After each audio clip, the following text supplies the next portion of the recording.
Welcome back ख़वातीन व हज़रात। अब हम बात करेंगे शादी की। शादी एक खूबसूरत बंधन तो ज़रूर है, लेकिन अगर शादी की बात कीजिए तो उसका असल काम क्या है, जहाँ पे दो लोग एक दूसरे का सहारा बनते हैं, एक साथ ख्वाब देखते हैं और ज़िंदगी का जो सफ़र है और मोहब्बत का जो सफ़र है उसको तय करते हैं। लेकिन कुछ औकात में ऐसा होता है कि जब यही रिश्ता मोहब्बत की जगह जिस्मानी तशद्दुद, तानु और दर्द का दूसरा नाम बन जाता है।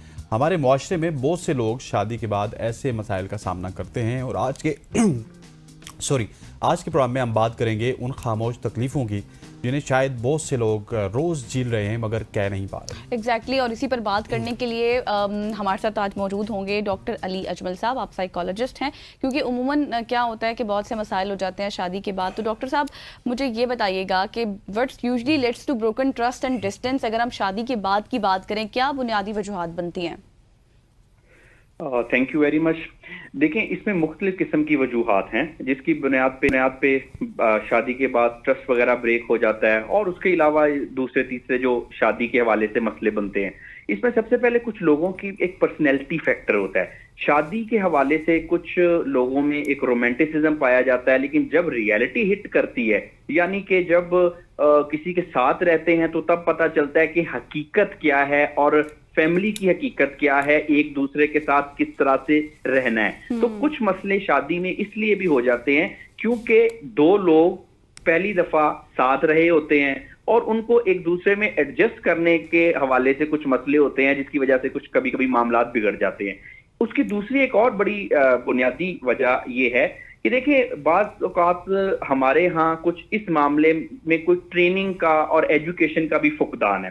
उसमें देखें कि जो मैरिज का इंस्टीट्यूशन है उसके बारे में आम तौर पे एक माशरे में बहुत सारी एक मिथ्स पाई जाती है, और हमने अपने लोगों को ठीक तरह से समझाया नहीं है, बताया नहीं है, जिसकी वजह से ये इश्यूज वगैरह आए दिन रेज होते हैं। देखिए, जब दो लोग इकट्ठे रहते हैं तो जैसे हम लोगों के चेहरे मुख्तलिफ होते हैं, एक तरह से हमारी शख्सियात भी मुख्तलिफ होती हैं। शादी से हमारी कुछ एक्सपेक्टेशंस होती हैं जो कि रियलिटी से थोड़ी सी हट जाती हैं। लोग एडजस्ट नहीं कर पाते एक दूसरे के साथ। लोग एक दूसरे के जो डिफरेंसेस हैं, जो कि बिल्कुल नॉर्मल है, हर इंसान एक दूसरे से थोड़ा मुख्तलिफ होता है, तो ये जो डिफरेंसेस हैं उनको ठीक तरीके से एक्सेप्ट नहीं कर पाते, जिसकी वजह से मैं समझता हूं कि एक इश्यूज बन जाते हैं। और फिर इसमें एक और बुनियादी वजह ये भी है कि देखिए, जो मियाँ बीवी का रिलेशनशिप है, जो ताल्लुक है, ये एक बड़ा बुनियादी किस्म का ताल्लुक है। सबसे इंपॉर्टेंट जो हमारे फैमिली में जो रिलेशन है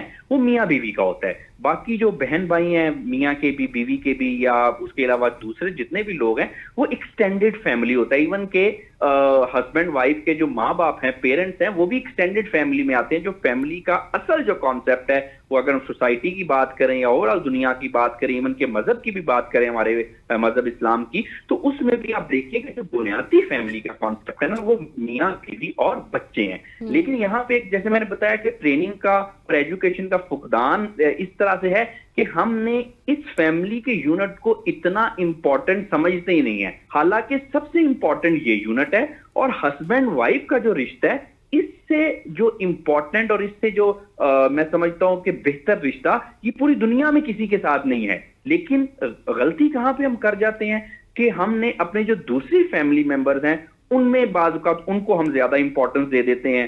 हस्बैंड भी और वाइफ भी। बाज़-औक़ात ऐसा भी होता है कि जो हस्बैंड है वो ऑब्वियसली अपने पेरेंट्स से डिक्टेशन ले रहे होते हैं, और इसी तरह से वाइफ का भी ये मसला है कि वो अपने पेरेंट्स से डिक्टेशन ले रही होती हैं, जिसकी वजह से मसले बिगड़ जाते हैं। और फिर इसमें ये होता है कि जब एक दफा देखिए मसले बिगड़ गए, फिर आमतौर पे लोग हैं, इंसान है, अच्छा, ये जो तो मसले बिगड़ते हैं डॉक्टर साहब, ये कैसे बिगड़ते हैं? और स्पेशली जो वायलेंस की बात होती है, वायलेंस कब स्टार्ट होता है? What is the main point, जो स्टार्टिंग पॉइंट है वायलेंस का, जो स्टार्ट होता है इस रिश्ते में? देखिए, जहां तक वायलेंस की बात है, तो ये कब शुरू होता है और क्यों शुरू होता है, इसके पीछे मुख्तलिफ किस्म के फैक्टर्स हैं। सबसे पहले तो जैसे अगर वायलेंस ना हो, देखिए बहुत सारी शादियां ऐसी हैं जिसमें वायलेंस नहीं होता।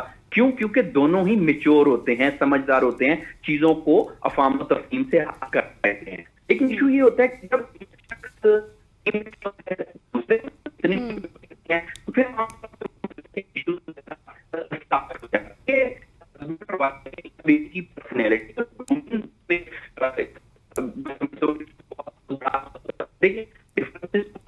सर आपकी इस वक्त आवाज़ में कुछ डिस्टॉर्शन आ रही है, कुछ मसले मसाइल चल रहे हैं। डॉक्टर अली अजमल साहब जो कि इस वक्त नफ्सियात के हवाले से हमें बता रहे थे, जो कि मेनली हमारे शादीशुदा जोड़ों में पाया जाता है, और किस तरह की नफ्सियात आजकल होती इसकी है जो और रेशो है वो भी बढ़ गई है ना। एग्जैक्टली और किस तरह से तशद्दुद किया है अगर मियाँ बीवी के रिश्ते की बात कीजिए। और उन्होंने एक पॉइंट बड़ा वैलिड कहा कि जो सबसे इमीडिएट आपका रिश्ता है वो मियाँ बीवी का और उसकी इमीडिएट फैमिली का है। लेकिन हमारे यहाँ कॉन्सेप्ट ये है कि हमारा कल्चर कुछ तरह का है कि बीवी के वालदेन भी उस फैमिली में आते हैं, शोहर के वालदेन भी उस फैमिली में आते हैं, और आपको सबकी केयर करनी पड़ती है। और वो केयर करते करते कहीं आपका जो मेन रिश्ता है उसको काफ़ी लेकिन ज़्यादा बहुत डैमेज सारे लोग अब पहुंचता है। देखें ना, जैसे वो एजुकेशन की बात कर रहे थे, अवेयरनेस की बात कर रहे थे, एक फैक्टर ये भी है क्योंकि बहुत सी खवातीन भी इस चीज़ को इसलिए टॉलरेट कर रही होती हैं जस्ट बिकॉज कि उनका रिलेशन जो है वो सेव रहे, फिजिकल अब्यूज़ या फिर वायलेंस बर्दाश्त करती हैं। लेकिन खैर इसमें अवेयरनेस की कमी जो है ये एक बहुत बड़ा मसला है, क्योंकि कब तक ये चीज़ें बर्दाश्त होती रहेंगी। बिल्कुल। यहाँ पर डॉक्टर साहब आपका बहुत शुक्रिया, आपने हमें वक्त दिया। यहाँ पर लेंगे एक ब्रेक और ब्रेक के बाद वापस आएंगे। Stay with us.